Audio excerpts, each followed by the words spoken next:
Hello guys, అనెన్సెఫాలీ అంటే తెలుసా? So, medical టర్మ్‌లో అనెన్సెఫాలీ అంటే under development of the brain అనమాట. So, under development of the brain అంటే బ్రెయిన్ కంప్లీట్‌గా ప్రొడక్షన్ అవ్వకుండా, కంప్లీట్‌గా డెవలప్‌మెంట్ అవ్వకుండానే బేబీస్‌కైతే ఉంటదనమాట. లైక్ మదర్ ప్రెగ్నెంట్‌గా ఉన్నప్పుడు ఈ బేబీస్ పొట్టలో అయితే డెవలప్‌మెంట్ అవుతుంది కదా! సో, ఎంబ్రియో డెవలప్ అయిన తర్వాత ఏమవుతుందంటే ఈ బ్రెయిన్ అండర్ డెవలప్‌మెంట్ అనేదైతే జరుగుతుందనమాట. సో, దీన్నే అనెన్సెఫాలీ అనైతే అంటాము.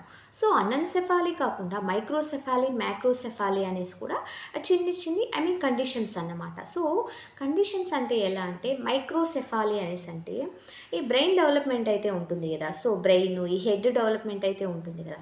సో, అది నార్మల్ సైజ్ కన్నా కూడా తక్కువ సైజ్‌లో ఉండిందనుకోండి, లైక్ మైక్రోసెఫాలీ అంటాము. సో, అది అండర్ డెవలప్డ్‌గా లేదంటే lower than the normal size అనైతే అంటారనమాట. సో, దాన్ని మైక్రోసెఫాలీ అంటారు. సో, మ్యాక్రోసెఫాలీ మైక్రో అంటే చిన్నది, మ్యాక్రో అంటే పెద్దదనమాట.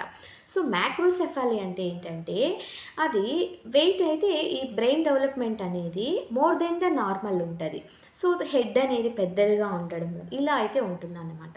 సో, అనెన్సెఫాలీ అంటే absence of under developed brain ఉంటదనమాట. సో, మైక్రోసెఫాలీ అంటే తక్కువ సైజ్ ఉంటుంది. సో, ఆహ్, లోయర్ దాన్ ద నార్మల్ అని కూడా చెప్పొచ్చు. అండ్ మ్యాక్రోసెఫాలీ అంటే ఎలా అంటే, so, bigger than the normal size. And macro అంటేనే పెద్దదని అర్థం అనమాట. So, macrocephaly, microcephaly and అనెన్సెఫాలీ.